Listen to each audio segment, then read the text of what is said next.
Good evening and welcome to another SMRC eSports Spring Cup evening with myself, Duncan, Vincent and Andy Alston, once again in our virtual commentary box. Brands Hatch, home of MSV and some of the most iconic corners in UK motorsport. Originally, this circuit is a reverse direction motorcycle grass track circuit, believe it or not, but it's also hosted many Formula One Grand Prix. It also plays out the two premier race series in the UK, the BSB and BTCC.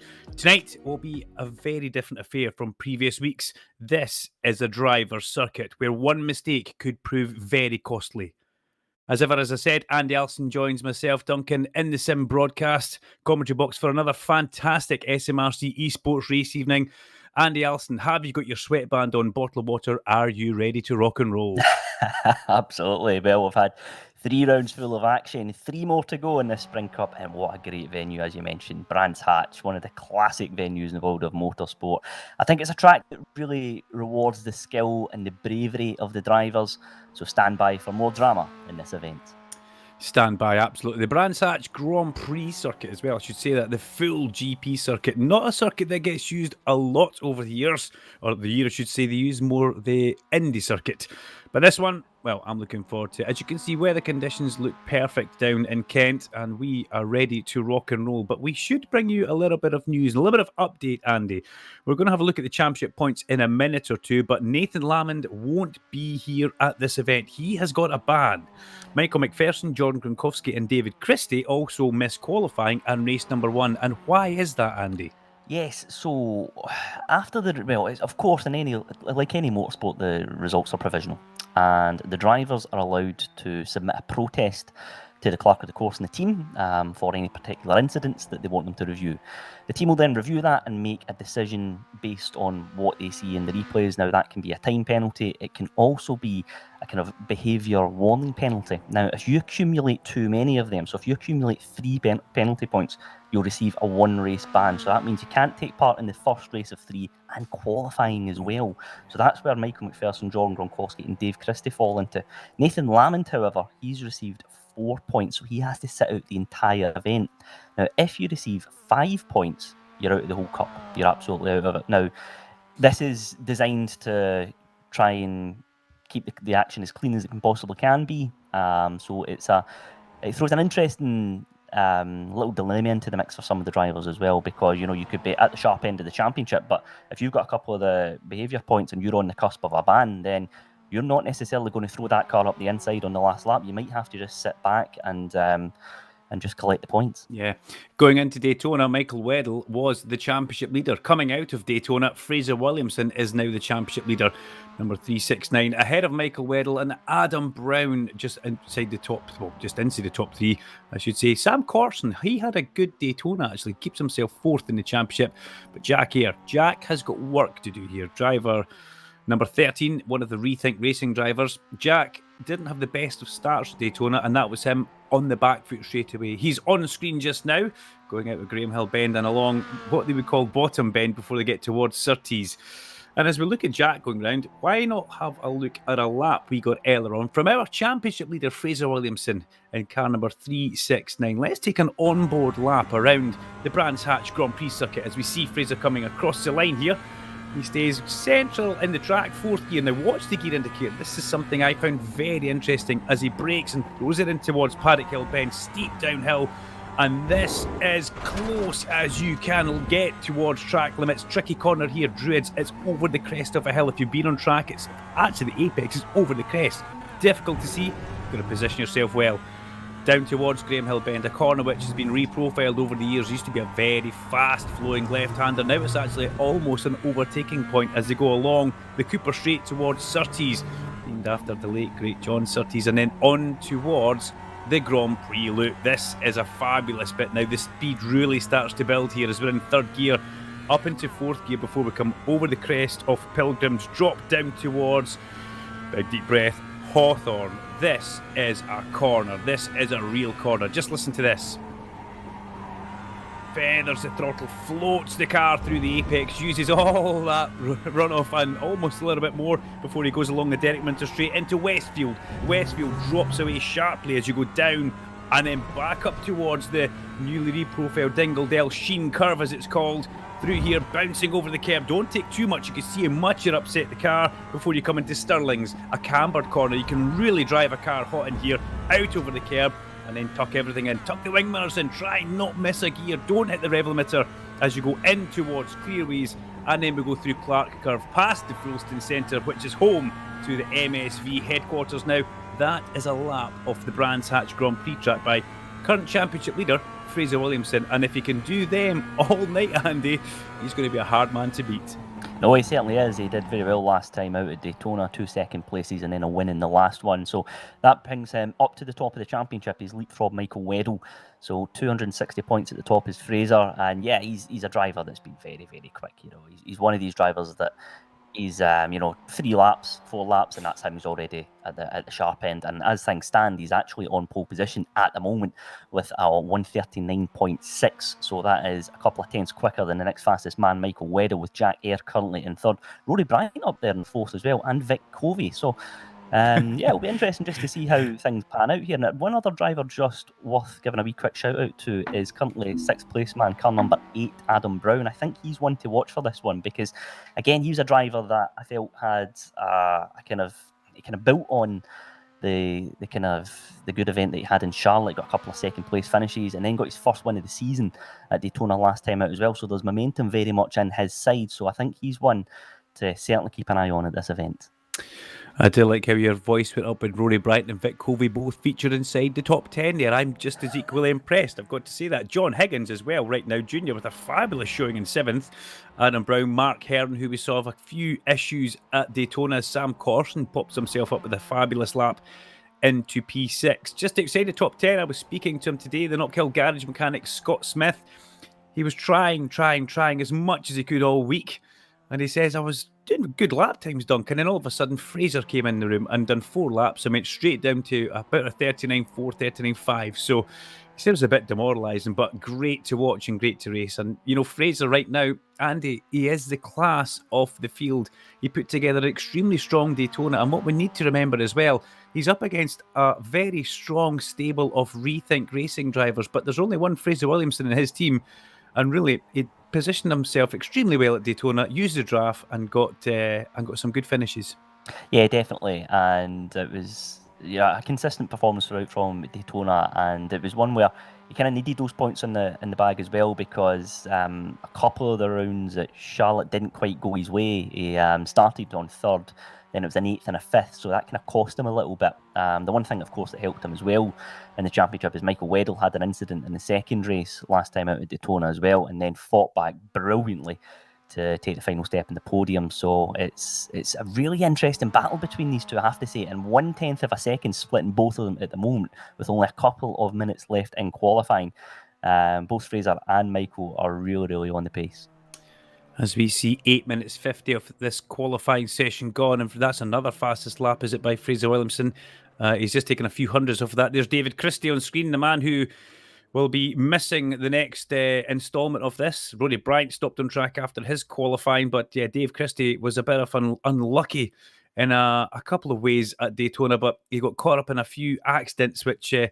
well, one of them, if you remember right, Andy, at turn 6, there was a bit of a nudge with Dave Christie going in, and Dave fired Michael McPherson to Scott Smith, and then at least 18 other cars were involved. We had a big one. We had a NASCAR-style big one, believe it or not, on the road course at Daytona. But yeah, he'll move forward from there and see how he gets on. But it looks like most cars have possibly gone into, I would say, the pit lane now. But Fraser Williamson, Michael Weddle, Jack Eyre, Joshua Hislop, again, that young man, Josh Hislop, up at the sharp end. There's Russell Wheatley, 209 still on track. But yeah, as we look at the time, Andy, time ticking down, and he won't finish his lap, will he? No, I don't think he will. He's just too far away for this one. But it's a decent time on the board from Russell, I have to say. Really, really impressed with that one. But again, as we've shown time and time again in this championship, you've got to get a clean start. And I think there's a lot of drivers just a little bit challenging, trying to get away cleanly in these MX-5 cars. We're seeing so much smoke coming out the back of the cars as they get underway. So if he can get a clean getaway, there's every chance he could make his way up the order. Fraser Williamson on pole from Michael Weddle, Jack Eyre and Josh Hislop, the front two rows, with Rory Bryant, Sam Corson, Russell Wheatley, Vic Covey, John Higgins inside the top 10 with Aidan Wilson, his teammate alongside him, Adam Brown and Mark Heron in 12th. Then it's John Duncan, followed by Scott Smith, Sean Warrington, Cameron Evans, Ryan Smith, Cameron Ritchie, Jackie Chalmers, Robert McGregor in 20th, followed by Dale Smith, Sean Dobie, Chris Peacock making his inaugural appearance in the Spring Cup, followed by Dave Christie. As we get the rest of the guys through, David Bolton, Stephen Walsh, Gaz Brown, Scott Malcolm, Jonathan Glover, John Proctor, Dave Noonan, Jordan Gronkowski all the way down there with Michael McPherson. Now, I can understand why they're down there, but Dave Christie seems to have still qualified, even though we were pretty sure he wasn't going to be on the grid. So we shall keep our eyes on that one now. As I look at the grid on the left-hand side, I can't see Dave Christie now, so he's possibly been removed from that. But this will be interesting, as Andy Alston says. A lot of drivers still struggling to get off the line. We even saw Jack Eyre having a problem last time out. We wait for the pole sitter to arrive on our screen. He should drop in hopefully any second. We don't want to start without Fraser. There he is now, as if by magic. And we are ready for race number 1 here tonight. Would you want to even pick a winner, Andy? I don't think you do want to start putting money on somebody just yet. Let's let the first lap unfold, I think. Yes, I think so. Fraser, of course, if he gets a clean getaway, he's got the inside line into Paddock Hill Bend, and that's where things could all potentially kick off here. You know, you can't win a race in the first corner, but you can certainly lose them, as they say. So it's just all about keeping it nice and composed around Paddock Hill and into Druids. You're bang on there. I said that it's a very different circuit from what we've seen, and one mistake could prove very, very costly. Here we go. Pull down those belts one more time. We're waiting for the lights. We have got 3, 4, full complement of lights at Brands Hatch. It's a very quick turnaround, and away we go. Huge wheel spin for Fraser Williamson, and it looks like Weddle and Eyre will probably leapfrog him. They will, as they come down towards Paddock Hill for the first time. Yes, a bit of a iffy start there, shall we say, for Fraser Williamson, and the two Rethink guys have got past him before they even got to Paddock Hill Bend, and through they come. Weddle comes through. Looks like we could have lost John Higgins further down there. As I hear in my ear, John Higgins has gone AWOL. Aidan Wilson still very much in the mix. You can see the red, white and blue cars. Higgins has dropped quite a way down, and there's contact. That looks like Mark Heron goes round and one. Is that Cameron Evans as well? And good grief, Andy Alston all kicks off at Graham Hill Bend, but thankfully everybody else looks like they have got round. Mark Hearn looks like that car was crabbing through the gravel trap, so that will be an instant retirement. But here we go, we're on to the fast part of the circuit. Bump drafting over the crest of Pilgrim's Drop as they come down towards Hawthorns. It is an overtaking place, maybe, but you carry so much entry speed, you really have to be brave, committed, and basically alongside before anything happens. Yeah, an interesting thing around this part of the lap, if you think back to the onboard from Fraser Williamson, is he was keeping the car in 4th gear all the way around this section. And what that does is just keeps it nice and balanced, because it's very, very easy to drop a wheel and then you're on the grass and it's all ender in tears after that. So it's all about keeping the car settled, particularly on this first lap. And it looks like we've got just about the bulk of the field that have made their way through so far. Yes, Scott Smith and John Duncan seem to be glued together at this one. Change for the lead into clearways. Through goes Jack Eyre on the inside as Michael Weddle decides he wants to cut some of the grass going through there. Well, his nickname is Flymo, and he's living up to that one just now as he comes through Clark Curve over the start-finish line in towards Paddock Hill Bend. It starts to climb, then it goes blind, then you turn in. Watch not make a mistake through. Look how much apex curve these guys are taking in this Global MX-5 as they go back up towards Drews. Williamson having a look at Weddle. Weddle was defensive on the way in there. Now Fraser trying to go round the outside. Michael Weddle should show him the edge of the track here. But is Williamson going to have a look up inside into Graham Hill Bend? Classy manoeuvre. And there's a little bit of contact as well there. Michael Weddle, let's hope that Andy hasn't damaged his car. Yeah, it looked like it was just a little bit of contact just at the tail end of the corner. Let's just follow a replay of Ryan Smith here. He's had a little bit of a moment as they go into Druids here. Let's see. Oh, that car, he's a passenger. There's not much could have done about that at all. Robert McGregor into him there. Robert McGregor. The thing is, as well, he's got to hold the brakes there. He can't move. He's got to let the rest of the pack through, and that's really compromised his race. Well, there's one for Steve Burns to get involved in straight away, but back at the front, Jack Eyre has now seen there's been a change of second place. In fact, Weddle's dropped down quite a bit to 5th after that little bit of contact he had with Fraser Williamson going through Graham Hill Bend. Let's hope that's not knocked to toe out of that number 7 Rethink Racing car, but he's behind Rory Bryant just now, and you can see the smile on Rory Bryant's helmet from here, sitting in his living room, that Weddle is behind him. How long will that last? We do not know. Josh Hislop quietly working away, going about his business in 3rd place just now, and he's a little bit under the radar, Josh Hislop, but you have got to give him credit. He's arrived in the SMRC Spring Cup, Andy, and he really has hit the ground running. Yeah, he definitely has. Best result of the season was 3rd at Charlotte in the last race there, and he's a driver that I feel is growing in confidence as we go on. He's had a good start to the race. He's went up 1 place from where he started as well. Fraser Williamson, of course, ahead of him, followed by Jack Eyre. So again, 3 minutes gone in this race. I think he's quite content at the moment, and then he might just try and make a move as things go on. But however, he's got, look at that, 3 cars all behind him looking to try and make a move. Fastest lap of the race last time round was Jack Eyre. Jack with not pulling away, but just holding his own just now with somebody a little bit wide there. That's Vic Covey. Vic Covey car number 17.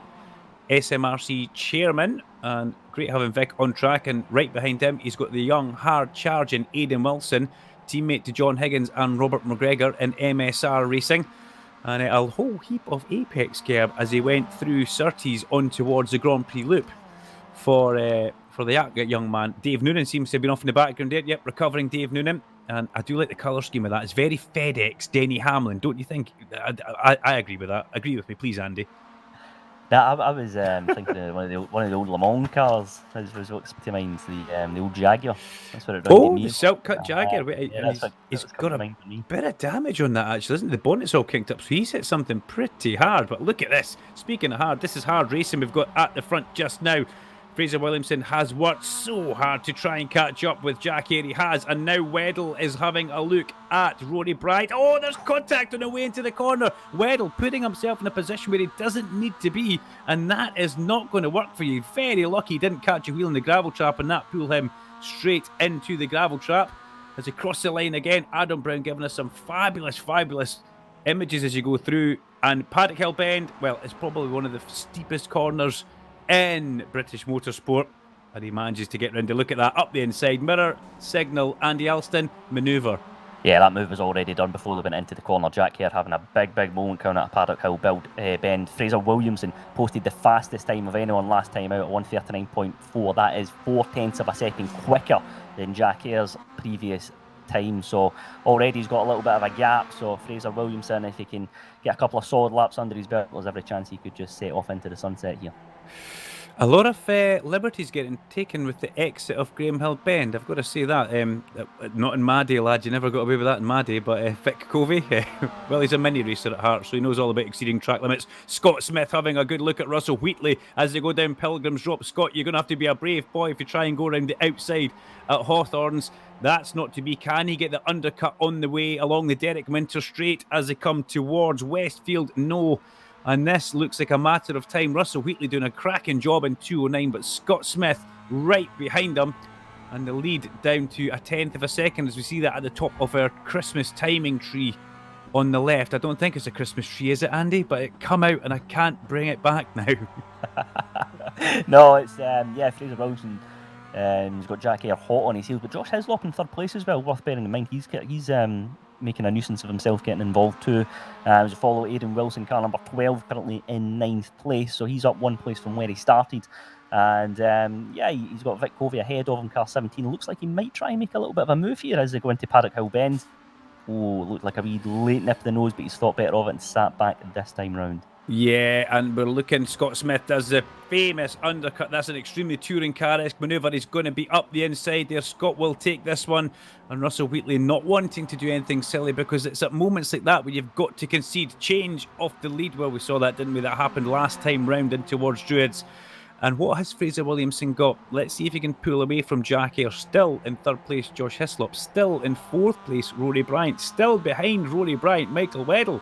I think that's possibly the highlight of the night just now, or the headline of the night just now, not the highlight. Words are not coming to me quite so well tonight, chaps. Down to Hawthorn. Listen to the revs on that engine as he goes in here. He's just letting the car dance through the corner, right out over the exit curb. Fraser Williamson, we saw his onboard lap earlier on. Now we're getting a great look at Jack Eyre. Jack Apex there. That was a lot of Apex over that curb, Jack. Well done. as they come up towards Sheen Curve. This used to be a great chicane back in the day. It's more or less just a right-hand kink now, but Jack Ayre made that look sensational going through there, Andy. Certainly did, yeah. He's pushing that MX-5 car to the limit and then some. Josh Hislop third. Rory Bryant, fastest man on the road at the minute, 139.8. So he's bringing himself gradually into contention. 8 minutes gone in this race, so still plenty of time for a little bit of movement throughout the field. As we follow our newcomer Chris Peacock, 17th place so far. He's up 6 places from when he started, so he's having a very, very impressive debut, I have to say, in that lovely blue and yellow 315 car. And he's just ahead of Jackie Chalmers, who sent me a nice message during the week. So we'll get back to you at some point, Jackie. Don't worry, not ignoring you. Cameron Evans further down as well. He'll be annoyed. He had a spin at Graham Hill Bend on lap number 1, and we know how quick he can be. As just behind him, David Bolton. Nice move from David Bolton, and he's got a good paint scheme on that car now. He's almost starting to look like John Higgins, his satellite teammate, though. So there could be a bit of an issue with those two guys later on in the year. Fraser Williamson, though, still leading at the front. And I've got to say, Andy, he looks, he's in front of these guys, but he looks very clean. The other guy's taking a lot of apex curve. Fraser Williamson, he's doing the right thing. He's positioning himself on the inside there. If Jack Ayre gets the slipstream, he's going to have to try and go to the outside, and you won't go around the outside at somebody at Hawthorns. It just will never happen. Yeah, he's just putting that car in all the right places. I mean, around from Hawthorn onwards into Stirling's, really, it's a little bit just follow the leader. There's not much room to make a move at all. You're relying on the car in front dropping a wheel and then trying to take advantage of that. So Fraser knows this. Fraser knows that he's got plenty of fast drivers behind him, and it's just about managing the pace. And look at that, going to Stirling's, there's no chance that Jack Ayre can make a move. He's going to sit behind him now, sit in the slipstream, maybe try and get a move into Druids. As we pick up them coming underneath the bridge back onto the Indy circuit through Clark Curve, a big long corner, and then try and get yourself down against the pit wall. It's a slight hill there, so you can increase a couple of RPM plus if you want to go around someday, as Jack Ayre's doing here. You've got to go the long way into Paddock Hill Bend. That is possibly doable, but what it does do is he might get the cut back halfway through Paddock as he's trying, but this is not Fraser Williamson's first rodeo, is it? Although he's getting a little bit of a rub up towards Druids there. Oh, incoming! Josh Hislop, how did he get that stopped? That was very close, but Josh Hislop ultimately doesn't gain or lose anything there. Michael Weddle just behind him now, ahead of Rory Bryant, and Rory Bryant just cuts the nose off Sam Corson. So these 7 guys, or is it 8 at the front? Keep me right there. Just behind, I think we'll go for 7 just now. Just behind them, we have got Vic Colby, Scott Smith and Aidan Wilson in the distance. Just in the meantime there, Adam Brown managed to leapfrog Rory Bryant into 5th place, and Adam's having an impressive starter here, up to 6th place, but Rory's back on the attack here as they go into Hawthorn. Can he make that stick? Hislop trying to go round the outside. That is the bravest move in British motorsport. Can he make it move? Yeah. Can he make it stick? He's almost finished it. Jack Ayre has got nothing left. The young man, Joshua Hislop. Well done. Brother of Sean Hislop, Superlap Scotland racer. That was something pretty sensational. Round the outside at Hawthorns. I just said a lap ago, it's something that you cannot do. And Jack Ayre drops a wheel over the white line onto the grass there. That was almost disaster for him. And Michael Weddle, what he can see is Fraser Williamson starting to disappear. Now that gap at the front, Andy Alston is almost going up to a second, but Josh Hislop clearly thinks he's faster than Jack Ayre, and can he catch up to the back of 369 Fraser Williamson over this next lap? Yeah, and amid all that drama, that just allows Fraser Williamson just to gradually disappear at the front, because as these guys are scrapping, Fraser's not got anything, no trouble to contend with. A little puff of the smoke there and a little bit of contact, I suspect, as well. Jack Ayre involved. He's on the outside. That gives Michael Weddle the inside into Druids, and surely he's got that move done before they go into the corner. He has indeed. Car number 7 into 3rd place in the race. But look at that. Adam Brown's looking to get involved as well. Adam Brown, he's now on the outside as they come into Graham Hill Bend, so he's not quite managed to make it stick on that occasion. Jack Ayre closing the door and into 4th place, but it's all kicking off now with a couple of minutes left in this opener. Yeah, a couple of minutes left, and a little bit of contact there at the top of Paddock Hill Bend. Car 24 that we're looking at on screen is John Duncan, and more contact as they go through Surtees, and it's all starting to fall apart now. They're starting to tear lumps out of each other as we're 12.5 minutes into race number 1 on lap 8 over Pilgrim's Drop. Underneath that bridge, down towards Hawthorns, extremely fast. This is side by side, and Jack Ayre not having the best of time at Hawthorns. Got Adam Brown trying to go underneath him there, and then Rory Bryant trying to get Adam Brown. Compromised, was he? Yes, contact, in you go. Rory Bryant Got to say, it wasn't Rory's fault there. Adam Brown turned in on Rory Bryant, in my eyes, but I'm a commentator. And then 68, Sam Corson says, thanks, chaps. I'll just put my car in between you here. But look at the momentum run round the outside. It really has, like a hand grenade, been dropped in the middle of this pack. And they were a line astern a minute ago. Now, everybody quite spaced out because of a few overtaking manoeuvres. But at the front, it's still Fraser Williamson. And he is starting to pull away. He's a second in his pocket now over Josh Hislop and Michael Weddle. Did we see Rory Bryant possibly give him that place back after that contact, Andy? I think we did. I did wonder that, yeah. It's now very much a battle with these three, as you mentioned. In fact, and look at that, there's a car in the pit. It's car number 15, Jack Hare. Jack Hare, he's... Oh, I wonder what's happened there. It looked like it was a little bit of damage at the front, but I suspect, is that potentially an incident issue that we've got? Who knows? He's getting a wee damage repair there, is he? He is out of this race, and that's going to have massive ramifications for his championship hopes. Wow, there we go. We didn't expect to see that happening. Jack Hare out of this race. Fraser Williamson at the front now from this man, Josh Hislop and Michael Weddle. Looks like it will be the podium. John Duncan has had it off further down. You can see him jumping down the score sheet, just a little bit dribbling away, as does... It's all changing with Jonathan Glover, Scott Malcolm and Dave Noonan, actually. We'll come back to that one as and when we think they've got the position sorted out. But this will be the last lap, if I'm not mistaken. We're 14 minutes, 30 seconds through, or we're going to cross the line with a couple of seconds to go. Round the outside of Vic Covey goes Scott Smith. I'm standing up in my commentary box here. That was sensational from Scott Smith in car 82. Vic Covey had no answer to that one, and the garage mechanic from Knockhill will be chuckling all the way down through the Dingledale section of the track now as he makes his way towards Stirling's. But I think, Andy Alston, this is our last lap. 5 seconds to go into Clark Curve. Comes Fraser Williamson. He didn't make the best of starts, but he sure has made up for it towards the end of the race. He comes up towards the line. The checker flag is made ready. Fraser Williamson wins race number 1 from Josh Hislop in second place, and Michael Weddle comes home in third place. Then we have got Adam Brown, Rory Bryant, Sam Corson, and Scott Smith is going to hold off Vic Covey just ahead of Aidan Wilson, and Russell Wheatley rounds out the top 10. Some fabulous racing right towards the end. Rob McGregor as well, getting a good 12th position just behind Sean Warrington. But what happened to Jack Hare? That's a big question. I didn't see too much contact, Andy Alston. Maybe there was something we didn't see, but if it was damage, well, not the best for Jack Hare. No, not the best. And of course, the problem with that is he's now going to start race 2 all the way down the field. 27th place is where he's going to start. And, you know, Jack's a driver that we've seen time and time again that he can make his way through the field. But the trouble is, there's things are just, you know, circumstances are going against him, and he's having to battle and make his way through the pack. We know he's got the pace to compete at the start end, but for one reason or another, things just aren't going to plan for Jack Hare at all. Well, what a race number 1 that was. Fraser Williamson has taken the victory from Josh Hislop and Michael Weddle. That will be our virtual podium with a virtual bottle of champagne supplied by the SMRC virtually. As we have a little look further down the score sheets, who jumps out at you further down there? Well, John Duncan in 21st position, our newcomer 16th for Chris Pusick. He'll be happy with that one in 16th. People not happy, I wouldn't imagine John Higgins will be terribly happy with that one, but his teammates having a pretty good showing in that. Coming home, Aidan Wilson in 9th and Robert McGregor in 12th place. But that's race number 1 under our belt, Andy Alston.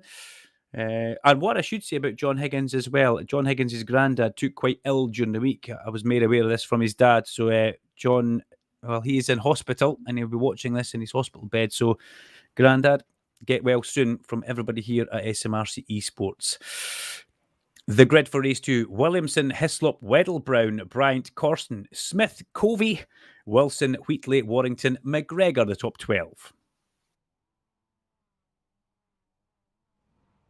It's followed by Smith, Ritchie, Cameron Evans, Peacock, Chalmers, Bolton, Smith, Dobie, Duncan, Glover, Malcolm and Dave Noonan in 24th place.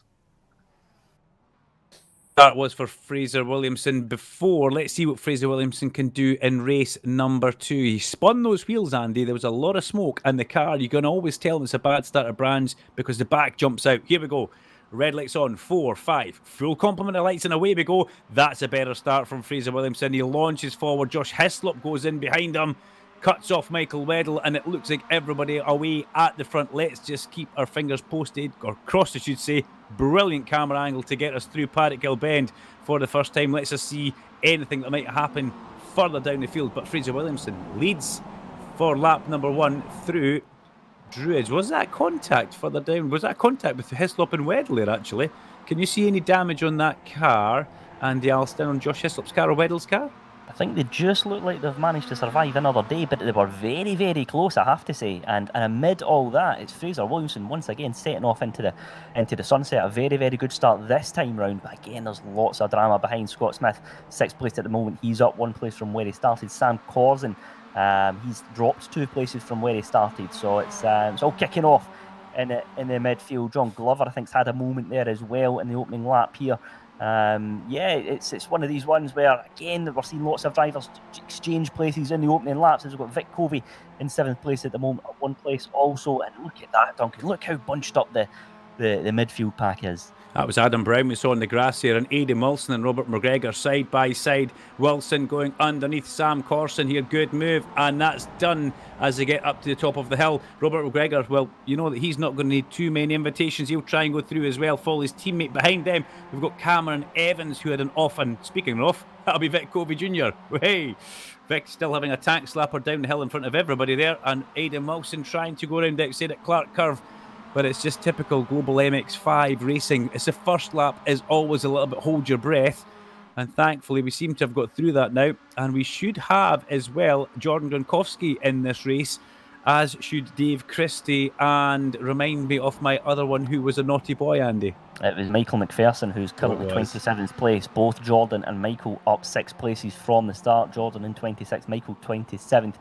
Dave Christie was also involved into this one, but he's down at the bottom of the pack at the moment. Maybe had a little bit of a moment as we follow Josh Hislop now 2nd place in this race. Michael Weddle hot on his heels as they make their way into Surtees, but it looks like again Josh Hislop's got that one covered. He's had a very good start to this event, I have to say, Duncan, and I think his defensive driving has been very impressive as well. As Michael Weddle goes off, and that allows Adam Brown an opportunity to have a little move, and Rory Bryant looking to get involved as well as they make their way up the straight and into Hawthorne, and let's see how this one pans out. Look at that, Michael Weddle covers the inside line, stops Rory Bryant from getting involved, but that allows Adam Brown to throw that car up the inside. Two Rethink Racing drivers getting involved.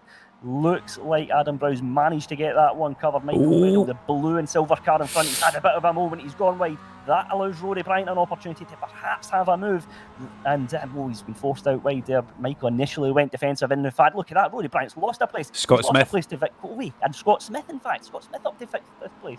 All kicking off here on lap number 2. Got to say, Rory Bryant a little bit cheeky into the back of Michael Weddle, as we saw going through, was that in towards Sheen Curve. Aidan Wilson spins. It'd be good to get a replay of that one. Big damage on the front of that number 12 car. Let's see what Aidan, he must have run wide through Stirlings. He goes in behind Vic Covey. Let's see Vic Covey and Aidan Wilson both going through. Vic Covey goes off and spears bang into Aidan Wilson, into the barrier.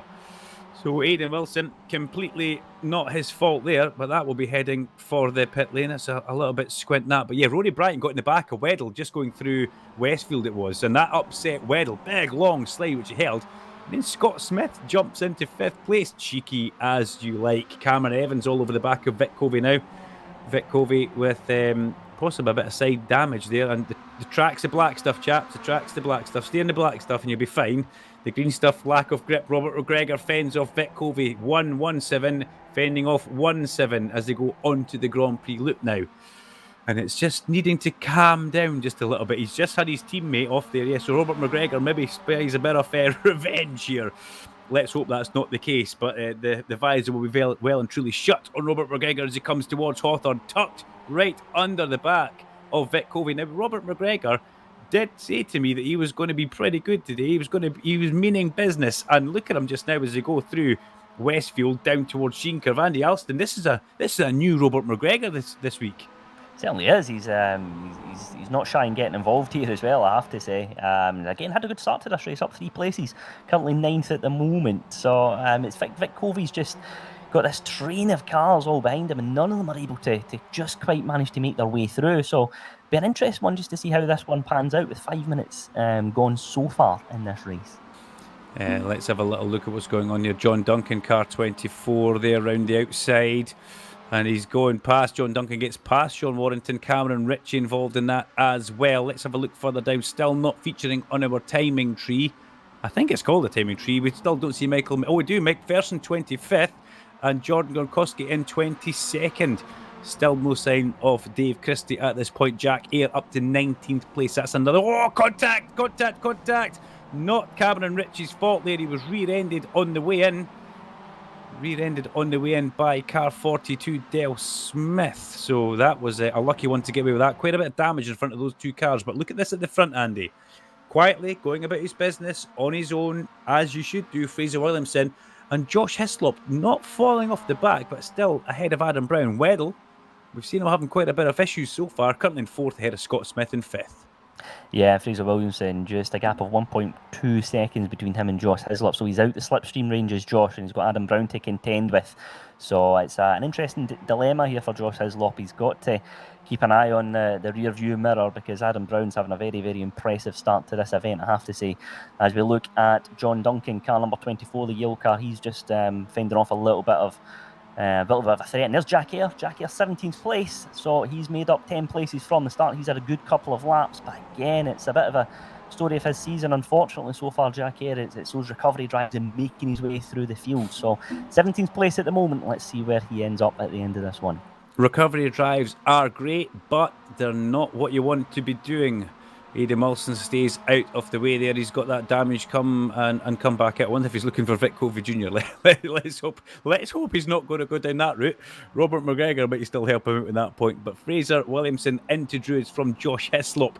Then behind him, Adam Brown. And Michael Weddle still means business in this one. We're 7 minutes off the race gone. We've completed 5 laps. Then we've got Scott Smith, who's holding off. Scott Smith holding off Rory Bryant. I've got to say that's an impressive drive for Scotty boy. And then Sam Corson. Sam was in there in the race number 1, Andy, but he's just not got the pace in race 2. Nah, he's I think he's just maybe getting caught up a little bit in the midfield battles. He's not been able just to get a few clean laps, and I think that's maybe it's just one of these things that sometimes happens, isn't it? You know, the first couple of laps don't go your way, and before you know it, you're kind of chasing your tail. So it's been a curious start so far. But of course, remember, the final race is the reverse grid. So as things stand, you know, Sam would be in a pretty decent place. He would be second on the grid at the moment. So maybe not necessarily the worst place to be as things stand. Yeah, Vic Covey would be on pole position. It's the top 8 that get reversed, but this is not finished yet. Rory Bryant.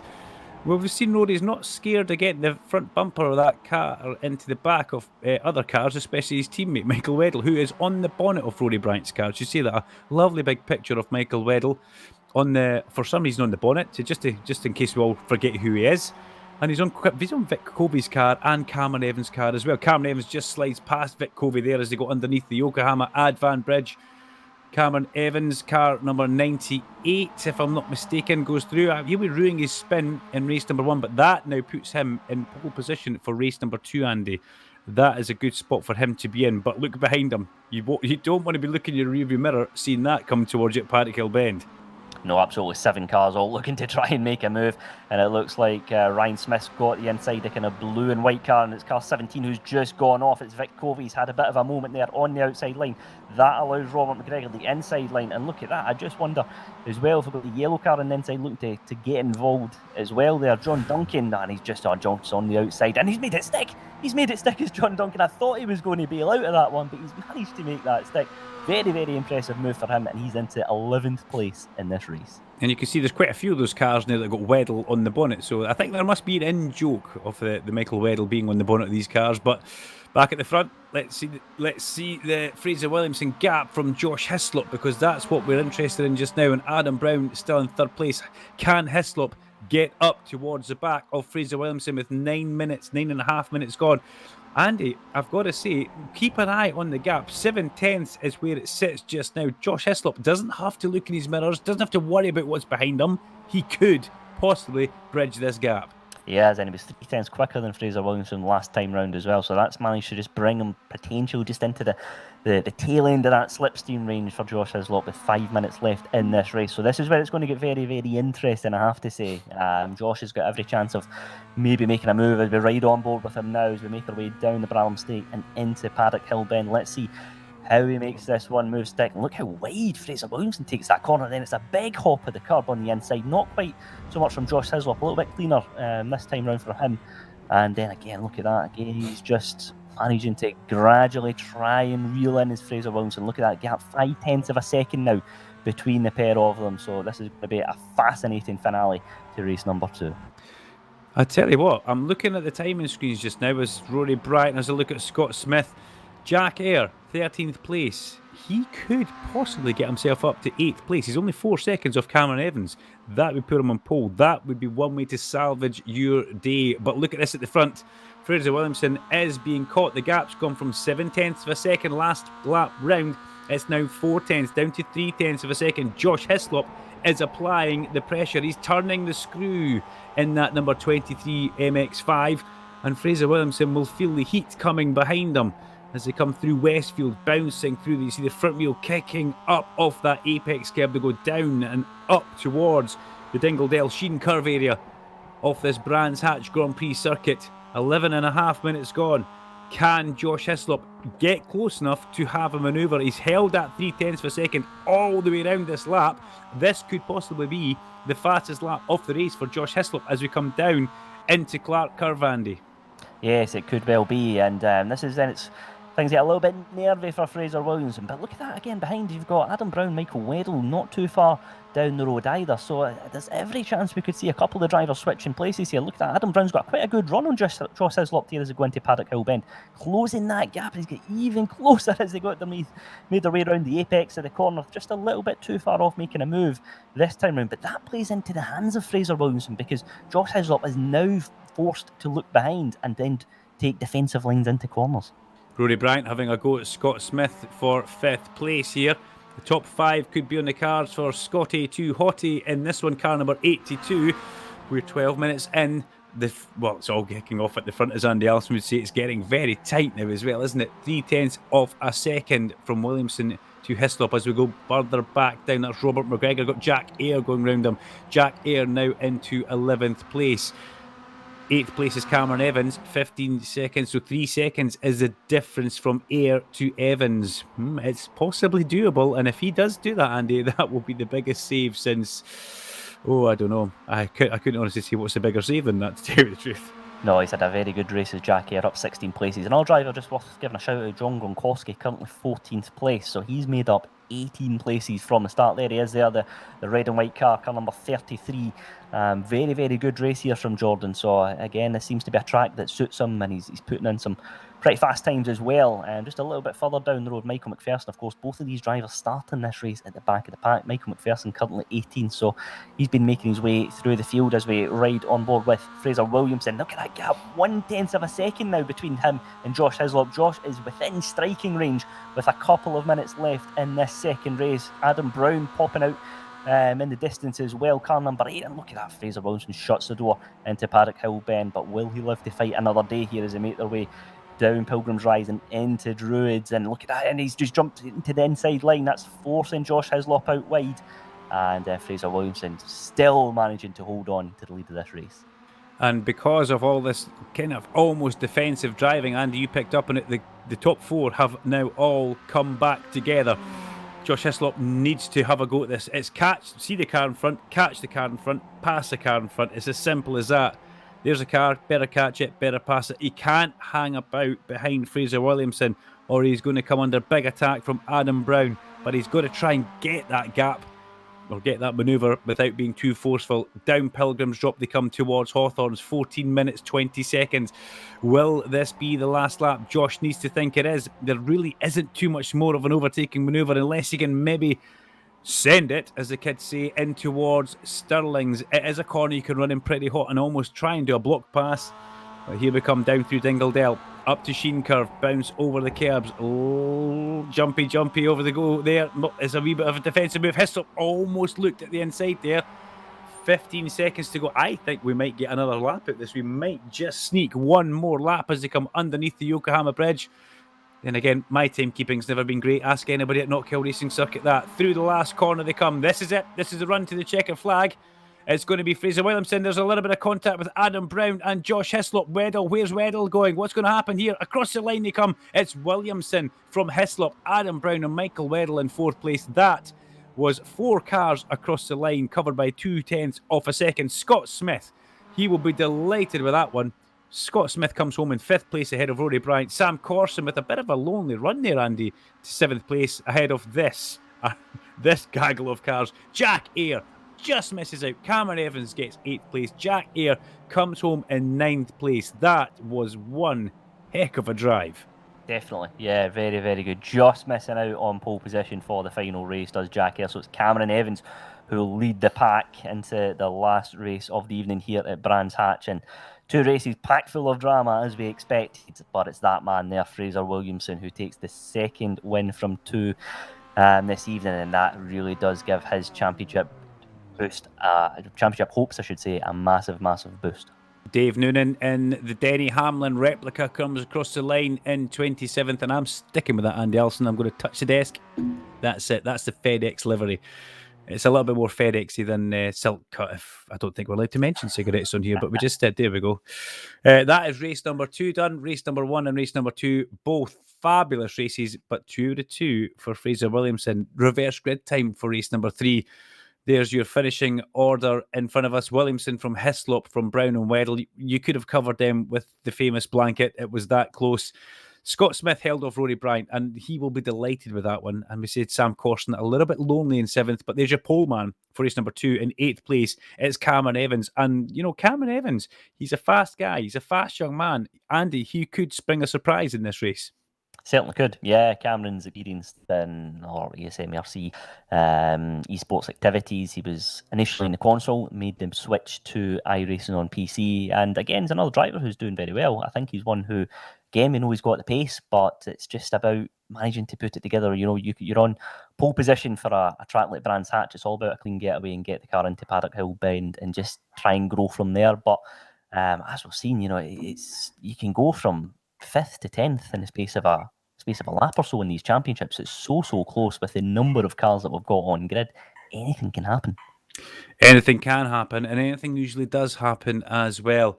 As we've seen there, we've got to think poor Aidan Wilson. Well, where will he be starting in this one? I think he did get going again, Aidan Wilson, didn't he? 31st position he finished there, just ahead of John Proctor and Dave Christie. Dave Christie 9 laps down. Something tells me he was involved in an incident and parked it in that pit lane. Let's hope the Camber media car makes it back out, but Aidan Wilson was unfortunately taken out by Vic Covey. Vic was off the road. If Aidan hadn't have been there, I've got to say, I think Vic would have speared back across into the barrier himself, but he kind of ricocheted off young Aidan and sent Aidan into the barrier. Yeah. Tasty, that one. Yeah, not much Aidan could have done at all, unfortunately. The thing is with this track, though, the track limits are rather generous, shall we say? Generous? Generous? Yeah, I was choosing my words there. Yes, it's normally what we've seen in iRacing is that if you put the car beyond the white line, if you go take a little bit too much curb, you'll get an off-track penalty.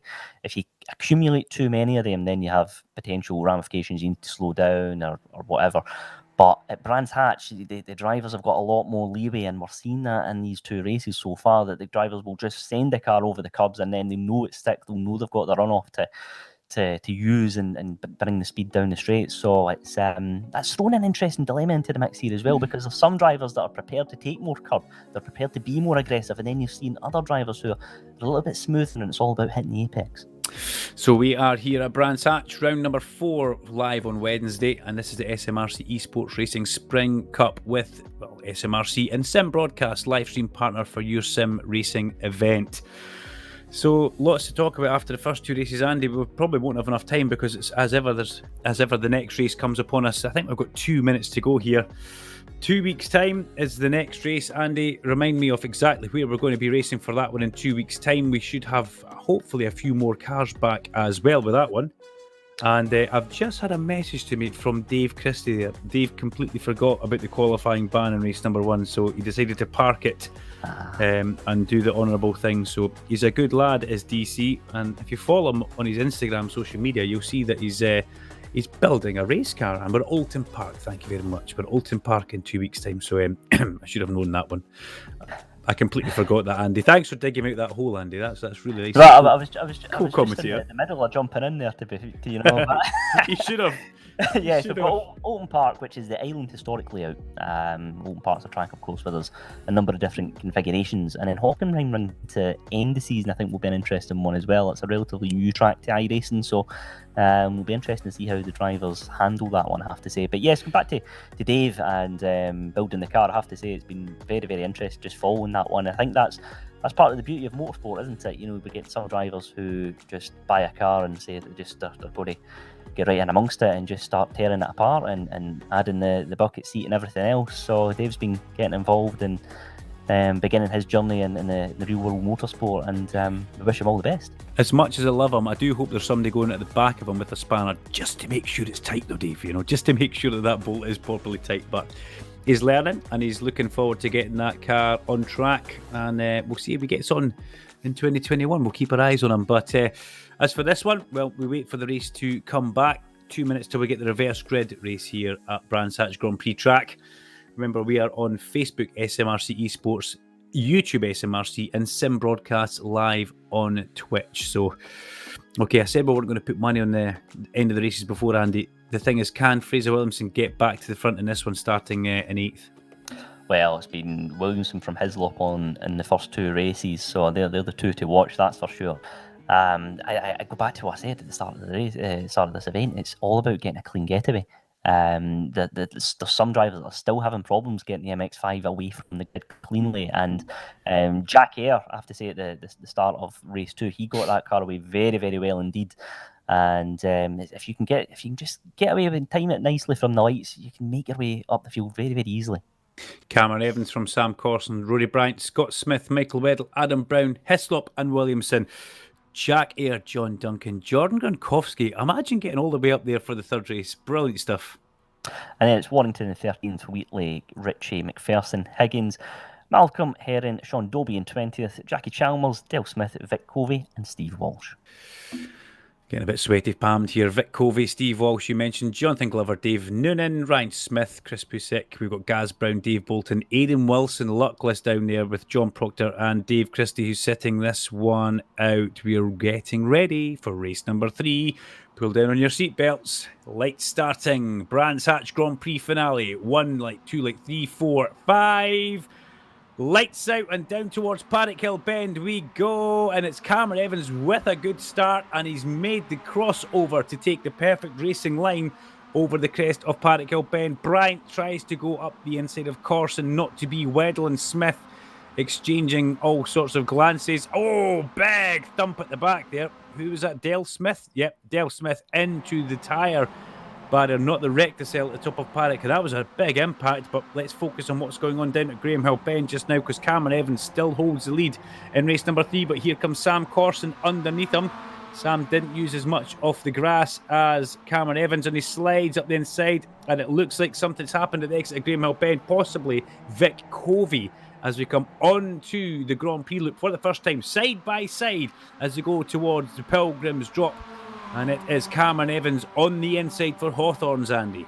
Yeah, good start from Michael Weddle, up 2 places in half a lap. It was almost 3 wide there going into the Hawthorn Bend. I have to say, Michael Weddle just dropping out there. He's got Scott Smith and Rory Bryant in there for company as well. Look at that, such a cluster of cars here as they make their way around the second half of this lap. And Scott Smith just gone off there a little bit. That's allowed Fraser Williamson to nip up the inside. And Jack Eyre as well, of course, getting involved too. So Scott Smith has dropped down to 10th place, down 6 from the start, so it's not been a good opener for him at all.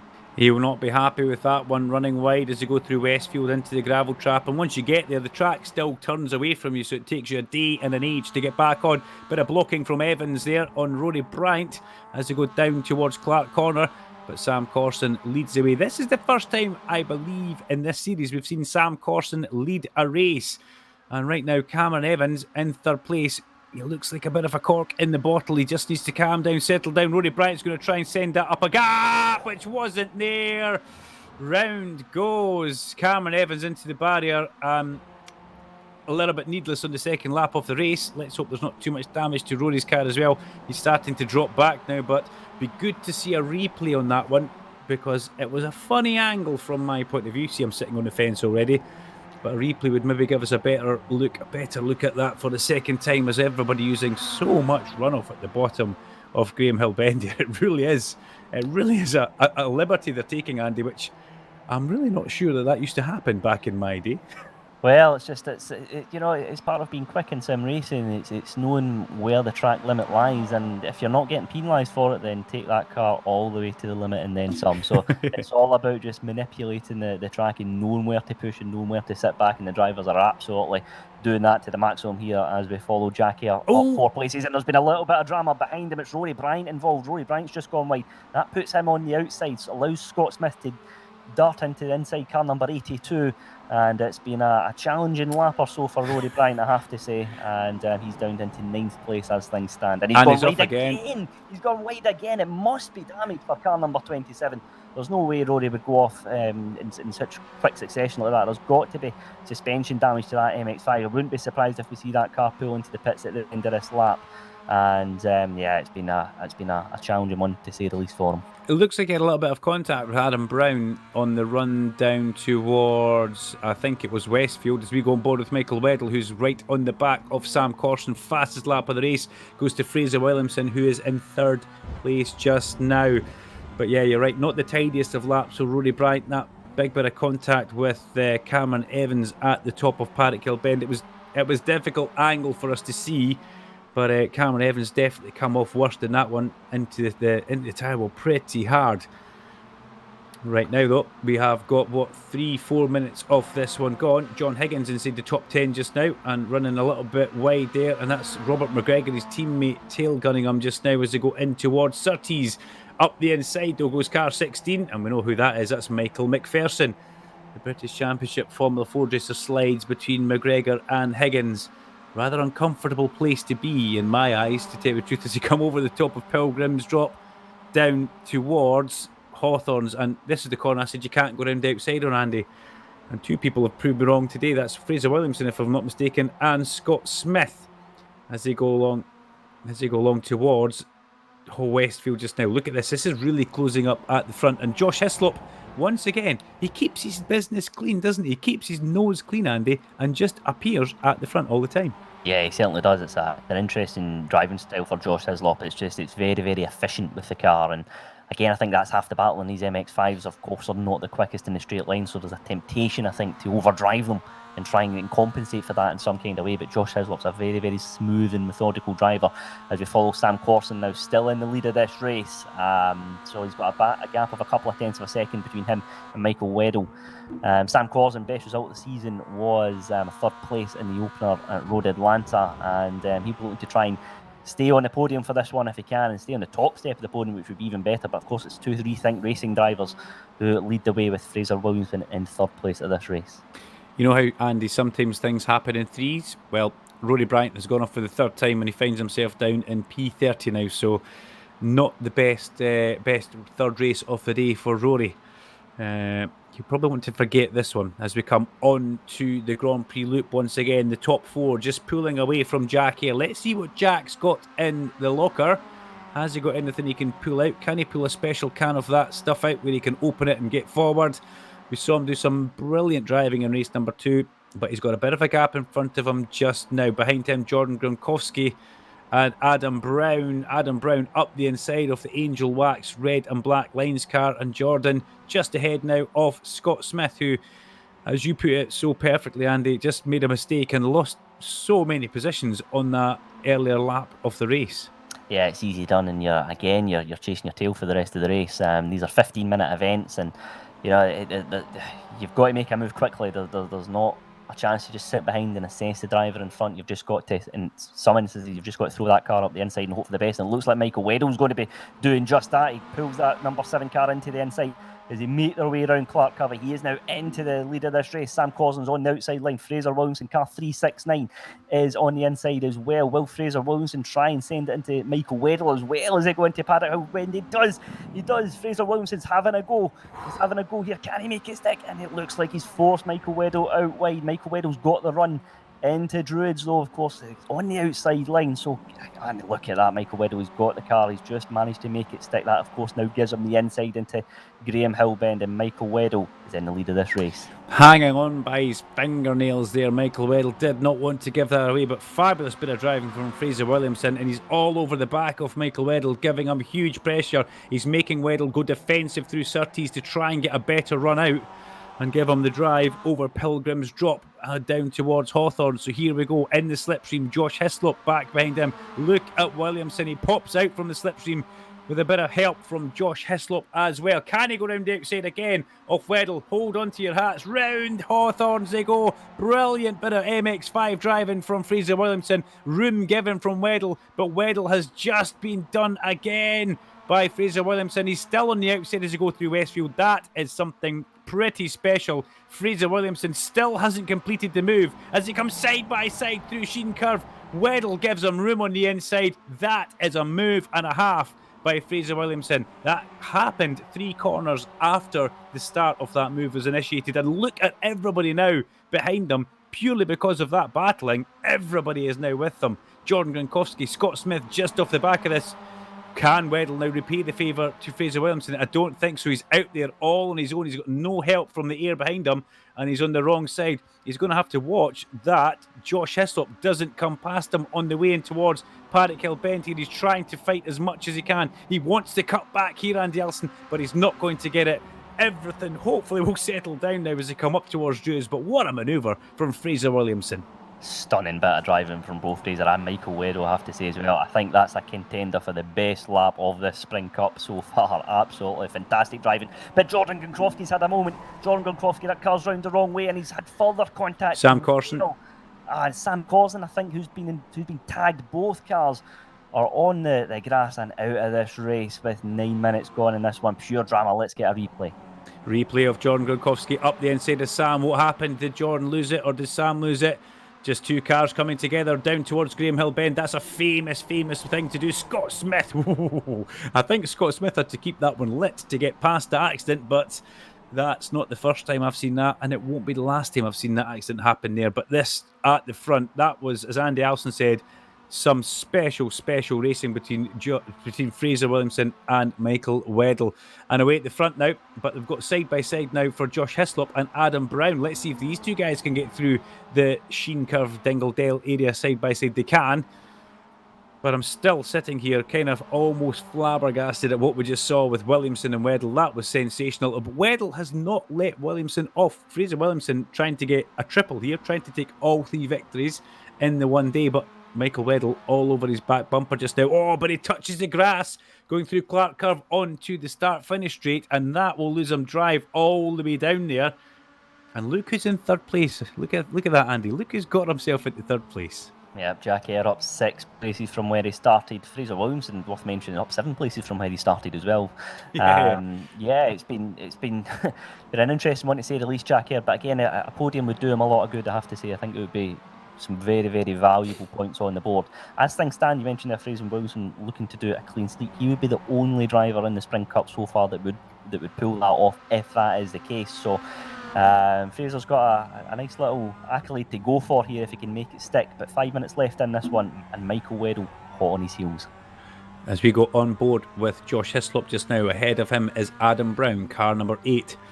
Hislop just going over the top of Pilgrim's Drop down towards Hawthorns. And yeah, the commentator completely has to eat his words. You can't overtake round outside of Hawthorns. We've seen it 3 times now. 3 times today, which is something pretty sensational for Fraser Williamson and for Scott Smith, who has been doing that. Scott Smith, and we've got to say Robert McGregor inside the top 10 just now. 7th place for Robert McGregor, which will be by far and away, or be 1 position to the better for him than any of the other MSR guys. Mark Hearn has a bit of contact there. Oh dear, off they go. That was a bit clumsy for both drivers there. Sean Dobie, or who was it? Russell Wheatley and Mark Hearn. That just wasn't going to work for anybody. Into the barrier, very hard there, Andy. Oh, Mark Hearn now has enough. I think he's maybe just given up, to tell you the truth. Yeah, I don't think that car will be going anywhere fast, unfortunately. Yeah, terrible couple of corners there, and it's all into details. And there's been more drama behind. It's Cameron Ritchie involved there, I believe.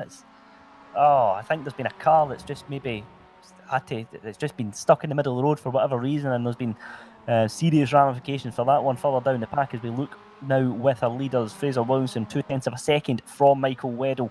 Car number 7 in the kind of black and silver Rethink Racing car, and Fraser Wilson's doing a good job of just keeping Michael at bay at the moment. That's really, that 0.2 of a second has been in there since Williamson got to the front. Weddle just can't close that gap. But there was a bit of a happening around the back there. Thankfully, no cars in the leaders that were taken away from that, and Movano Racing for Fraser Williamson at the front from Rethink Racing in second place, and third place, and probably halfway down the leaderboard, if I'm not mistaken, wrong there. But Jack Eyre currently in third place, coming under pressure now, Andy, from Brown and Hislop. He's not got that podium position, isn't signed, sealed, and delivered yet. No, absolutely not. Adam Brown's coming under quite a bit of pressure from Josh Hislop, however, though, so that's music to the ears of Jack Eyre. That gives Jack a little bit clear air with only a couple of minutes left in this race. So, Jack's last time round it was a 140.0, so it was a little bit of a slow lap from Jack, and that's allowed Adam and Josh to just bring themselves into contention here. But yeah, as we look back to the front now, Fraser Williamson 0.3 of a second between him and Michael Weddle. This will be almost certainly approaching the last lap of this event. And look at that, it's white flags out, so this will be the final one here tonight, and both cars just managed to make their way past a back marker there. Cameron Ritchie, I believe that was, who was in the pits. But good spot, mate. Michael Weddle, I thought he was having a move there, but it's not managed to happen this time round. As they come through Druids down Graham Hill Bend, if this is the last lap for Flymo, what has he got in his garden shed just now as they all come through? And look how much grasscrete they use going through there. It makes me giggle every time.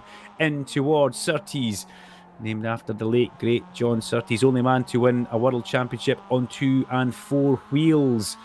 As they come up and along towards Pilgrim's Drop, down towards Hawthorns. Weddle does seem to close up a little bit in the slipstream, but on the inside's Fraser Williamson. And what's Weddle going to try and do here? Is he going to try and go around the outside? No, just where he wants to be is Fraser Williamson as they go along the Derek Winter Straight. A bit of defending now as they get towards Westfield, but Andy, this is playing out well for Williamson. Certainly is. Michael Weddle's not done yet, though. He's got that car hanging around the outside. I don't think he's got enough drive, though. Fraser's got that one covered, and it's been great battling between the two of them. Look at that. Michael perhaps going to send it into Stirling's here, and he's got the inside line, and he's got the move. He's got the move as Michael Weddle up into the inside with the last lap of this race.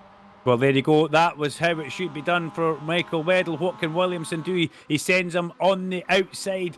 Can Williamson do anything as he comes through? Williamson can't. Weddle doesn't want to flirt with the grass too much there as they come through towards the checker flag. Michael Weddle has stolen this one from Fraser Williamson on the last lap. Weddle from Williamson.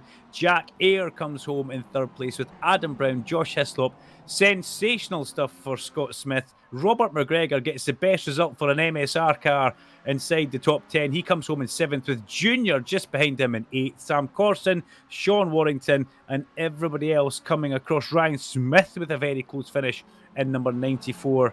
Ahead of Jackie Chalmers and Cameron Evans. Aidan Wilson will come home 16th.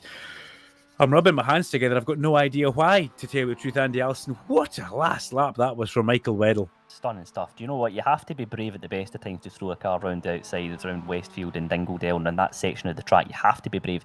To do that fighting for the win in the last lap of the race takes some there. Full credit to Michael Weddle. Fantastic win there, but great scrap between both him and Fraser Williamson throughout. And that was a real treat and a joy to behold. I'm wondering if Fraser Williamson was just maybe having a little think of a championship, thinking, I can maybe lose a couple of points here rather than lose everything. Weddle was definitely on the hunt for that one. So let's hope we can get them into the chat room after this, because that was sensational. It could have been 3-3 for Fraser Williamson had Michael Weddle not shown up in that last race. There was crash, bang, wallop and action aplenty. And that is the SMRC eSports Spring Cup from Brands Hatch Grand Prix circuit brought to you by Sim Broadcast, your live partner for your sim racing event. Oh, I think I need a little lie down in a dark room now, but cracking stuff, Andy Alston. Thank you very much. I enjoyed that. And as we can see now, the waiting room starting to fill up with Fraser Williamson, Josh Hislop, Michael Weddle, Scott Smith, who I can imagine will be absolutely buzzing with that one. And we shall get ourselves ready, and we shall jump across in just a minute or two.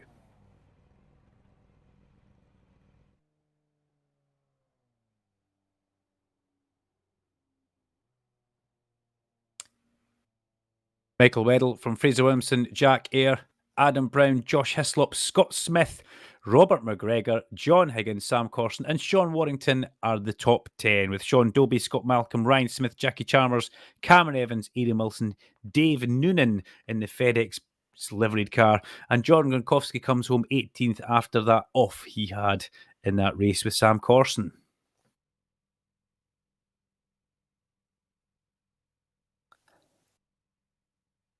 And then we've got, towards the bottom end, we've got John Proctor, Chris Peasook, Russell Wheatley, Jonathan Glover, Mark Herron, Dale Smith, Steve Walsh, David Bolton, Cameron Ritchie, John Duncan in 28th place. Last couple of drivers, just to give a shout out to, we've got John Duncan, Michael McPherson, Rory Bryant, Gaz Brown, Vic Covey, and Dave Christie in 33rd. So, Duncan, absolute drama over 3 events here in round 4 in the Spring Cup, and I'm really looking forward to hearing the thoughts of a few of the drivers.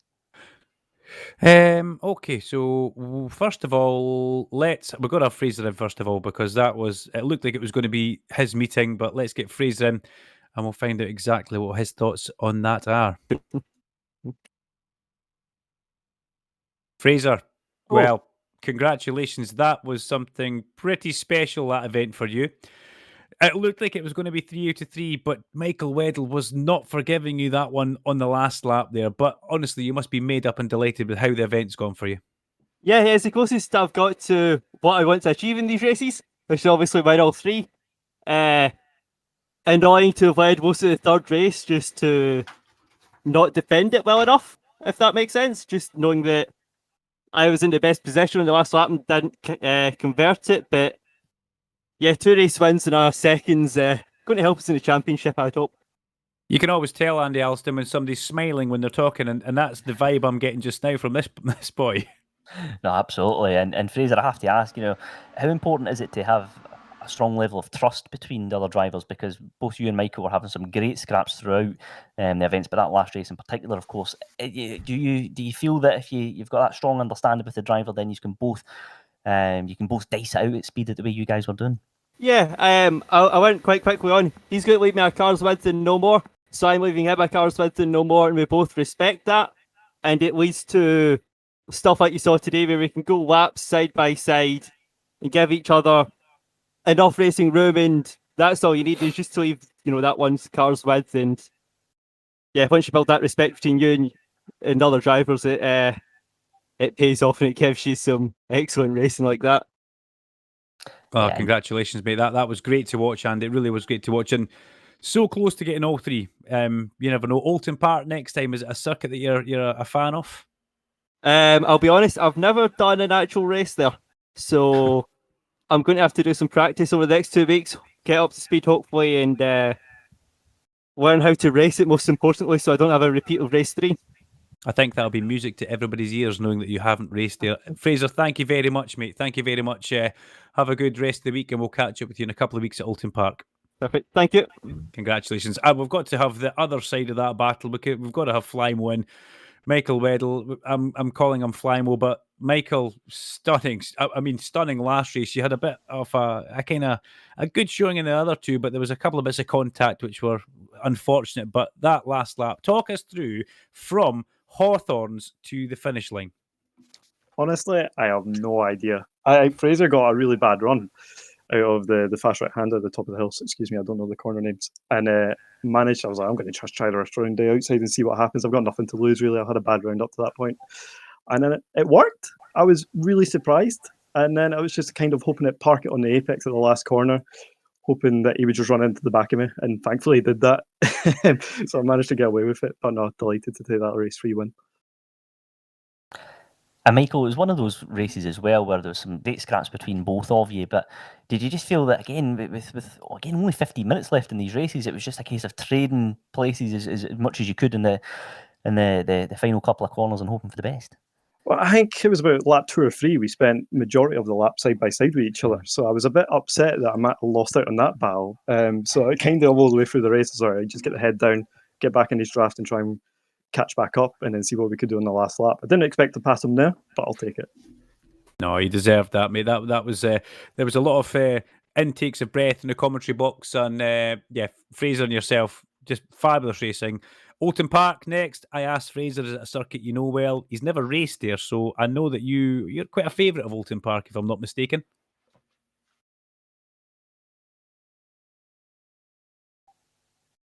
Michael? My bad. I was on mute there, sorry. Alton Park next, a circuit that you do enjoy? Yeah, no, I think the last time we did that was the first eSports series we did, and it didn't really go to plan when I went there, so I'm hoping to redeem myself a little bit. But no, looking forward to it. It's another proper driver's track around there, so yeah, looking forward to it. You gave us great racing tonight, buddy. As always, I should say that, as always. And it's good to have you back on the UK shores. So until Alton Park, you take care. And we're going to drag in Scott Smith next, because quite easily Scott Smith's career best eSports racer. And it could have been so much more if he hadn't have made that little mistake in Westfield in the third race. But Scott, congratulations. That was fabulous racing for you there, considering you were telling me during the week. And today, I'm just not fast enough. Yeah, I'm happy with that, Doc. Really clean race for me. Absolutely brilliant racing battles throughout. So fantastic, yeah. Scott, does that give you a lot of confidence going into Alton Park now as well, knowing that you've managed to put together a really impressive performance across the 3 races? To be honest, now we're getting away from these drafting oval circuits. I think the racing's going to become second to none now. It'll be the same lot of guys that are battling week in, week out, and I see myself being in that pack, to be honest. If I don't fall off the track, that is. What did you... Okay, before that, I'd said that you can't go side by side and round the outside of somebody at Hawthorns in this. It won't work. And, well, you proved me wrong, buddy. You went round the outside of... I can't remember who it was, but my jaw was on the desk here. Can you remember that? I think it was Rory Bryant. Yeah, I do. Yeah, sensational move. What can you remember? Tell us how it felt for a start. I said you were probably giggling all the way through Dingle Dell about that. You know me so well, Duncan. I was, yeah. I was in hysterics, but as you know, putting on the outside, you don't have optimal traction. So I was doing my best. I was hanging on. I was leaning over in my chair. I was doing everything trying to get the car to turn. Luckily, it stuck, and I managed to get the power on and get the drive out. So yeah, it stuck and it paid off. No, fabulous stuff, mate. Fabulous. And we look forward to seeing you at Alton Park. You did tell me the car was going to be primrose yellow tonight, and it's you've kind of let us down with that one, though, but I'll let you off for that, okay? Yeah, I've not had time, Dunk. I've been a busy man. Yeah, busy man flying drones and playing with race cars. Thank you very much, Scott. We'll catch up with you at Alton Park. Andy, pick somebody next, Andy. Who would you like to have in? Oh, I'll have to hear from Jack here. I'd really like to know what's happened there. Jack, thanks very much for joining us. Just I have to ask, race one, what happened? Racing was quite close, and every little bit of contact that should have been a 0x, which is something you can usually just get away with, drive around, ended up being a 4x. So yeah, I don't know if you caught me bump drafting Mikey across the start-finish straight, I think on lap 2 or 3, but that tiny bit of contact was another 4x. And the maximum amount of X's you're allowed in any race is 16. So 3 or 4 of them, and that's an instant drive-through. And that's exactly what happened, unfortunately. And it must have been frustrating as well, feeling that you were kind of just having to make your way back through the field again. We were saying in commentary, it's almost like you're making your way through the field and you're doing a good job of it, but you're of course wanting to be at the sharp end for all 3 races. Yeah, absolutely. I want to just cull as many points as I possibly can from every remaining round to just grab those few more vital positions in the championship. But you know, it's definitely possible. You saw in race 2, I think I went from 27th to P9. And got half the amount of incidents that I got in the prior race. And arguably the one before, the one I was penalised for, was the cleaner of the races. You know, there was nothing in there that I would have said, you know, deserved a 4x. Maybe one of them, or one of the many that I got. But it you know, I have to deal with that. I just got to get over it and just give it my best to try and get back up there. And I'll settle for a podium at the end of the day. I'm out of the championship in terms of contention for top 3, but I'll still give everything nonetheless. Jack, do you come away from the Brands Hatch Grand Prix event? Do you come away a little bit disappointed, mate? Yeah, to be fair, there's a lot of what could have beens that's happened to me this season, and I think it's going to be a good learning experience. I'll be fresh when I wake up tomorrow and looking forward to Alton Park, but you learn from these experiences. Yeah, Jack, thank you very much. The very best for Alton Park. We'll look forward to seeing you there on the grid. I'm pretty sure you'll get some practice miles in. Thanks, mate. Thank you, guys. Cheers. Okay, we'll get Josh Heslop in a minute, but let's have Scott Malcolm, because we missed Scott Malcolm last week. And Scott, if I'm not mistaken, you were in the waiting room last week, but we unfortunately never got you in. So I've got to say it was Andy Alston's fault. It was nothing to do with me. But how was your event there, Scott? And welcome to the virtual commentary box.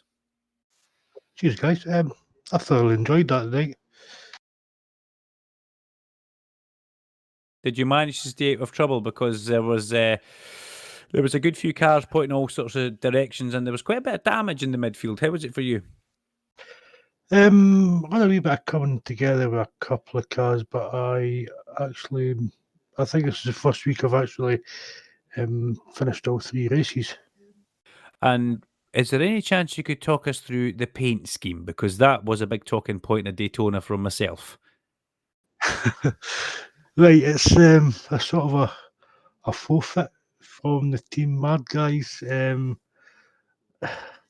didn't do particularly well at I think it was a Daytona 24-hour. So my punishment is to race this My Little Pony paint in this series. I think it's one of Andy Allison's favourites. Andy, you do like the rainbow, don't you? Yeah, well, this is the thing as well. If Scott, if you're chasing a car in front and it's all in the rear view mirrors, you're playing the mind games and you're in there straight away. This is the thing as well. Scott, I'm keen to get your thoughts on Alton Park and Hockenheim Run, 2 pretty interesting tracks to round off this Spring Cup. What's your approach going to be going into them? Just the same as the rest of the weeks. Alton Park, absolutely love that track. Hockenheim, I will need to buy it first. I haven't even tried it, so we'll have to see what happens. But I absolutely love Alton Park, and I think it's going to be great in this week. Yeah, Scott, we wish you the best of luck, mate. Thank you very much for popping into the waiting room, and we shall see you at Alton Park on track, mate. Right, no bother. Cheers, guys. Thank you very much. We'll catch you later on, and let's drag in Josh Heslop, because as I did say, he goes about his business quite quietly. He doesn't get involved in too much stuff. But Josh, a fabulous event for you there. Congratulations, mate. It looked a good one. Yeah, it's a really good race. Good to get 2 podiums, and then I think 5th in the last race. It's my best week so far, so really happy with that. Yeah, the racing at the front is tight. It's very close, but you guys seem to do it so well without getting much damage. I take it you're taking this iRacing and get duck to water. You are enjoying it, yes? Yeah, I'm absolutely loving it. The racing has been so good. It's one of those where you can be kind of close to gaining one place, but then if you don't quite get it right, you can lose a couple of places. And when it's that close, it's always really exciting and really fun. Josh, that's a good haul of points for you in the championship as well. So tell us a little bit about your approach into the next 2 races. Is there a particular target that you've got that you're aiming for in the standings? I guess you just have to take it as it comes, obviously. I'd love to win, obviously, but at the end of the day, it's super competitive, and that's probably not a realistic target, considering that in comparison to some of the other guys, I'm relatively new to this. So I think just take it as it comes and see where we are at the end of it. And is Alton Park a track that you've had much experience on previously in iRacing or with these MX-5s? Not in iRacing, but I've driven it in real life quite a lot. Different layout from what I'm used to, but yeah, I've got a bit of experience on the track in real life. And you'll be hoping to try and draw upon that experience as well. I wonder if that will maybe give you a little bit of an edge going into practice and into the event in general. Well, I think obviously one of the great things about Sims is that you can get kind of as much seat time as you like. So obviously everybody will be going into it pretty well prepared. And yeah, just have to see where we sit when we get there. What I need to know is, does your famous racing brother Sean give you any tips on this, or are we going to see him making an appearance? No, Sean can't stand a sim, unfortunately. I think he struggles with the kind of depth perception on it. Yeah, brilliant stuff. Josh, thank you very much for being involved in the chat room. We look forward to seeing you at Alton Park, and congratulations on a good event, mate. Thanks very much. Thank you. And let's finish with is that Brown or is that Adam who we've got there? Adam Brown. Adam, another pretty good event for you. Was there I can't remember. There's that much lodged in my head. Give me the highlights from your seat. Well, my qualifying was definitely not a highlight. I got 11th, but I managed to climb my way back up to 4th in the first race. So I'm pretty pleased with that. And Adam, you really, I was saying in commentary, into Charlotte and into Tony, you picked up a couple of really good results for the championship as well. So is this one where you're thinking next couple of events I could maybe try and consolidate third or maybe even challenge the guys at the top? Oh, I think Fraser and Mikey are too far gone, but I'm happy. This is the first like really good result that I've had. I've not been I've not had a crash or been wiped out in this event. It's just the first one yet. So hopefully I can continue this good form. And yeah, I think I've got a fair gap to 4th in the championship now. So we're just a couple of hours up the road to Alton Park next. Is that a circuit? I believe a lot of people do enjoy it. Is it one of your favourites? I've not really tried it much in slower cars. I've only tried it in the Porsche Cup. So it's going to be a different experience from that to here, but I'm looking forward to it. It's normally great fun.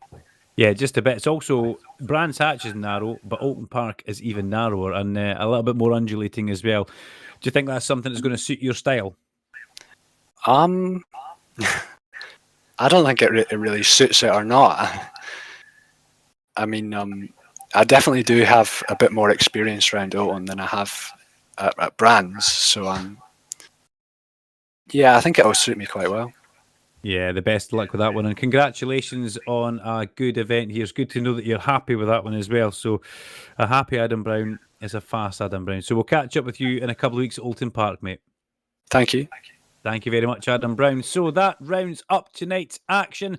We've had everybody in the commentary box with us and some good interviews there. The chat room, well, it's kicking off, Andy Alston, as it would do. But we look forward to seeing everybody back in 2 weeks' time at Alton Park, a circuit which gives us some fabulous racing. Round 5 will be from the Alton Park circuit for the SMRC eSports Spring Cup, presented by Sim Broadcast, live stream partner for your sim racing event. From myself, Duncan, Vincent, and from Andy Alston, we'll look forward to meeting you guys in a couple of weeks. Thank you and goodbye.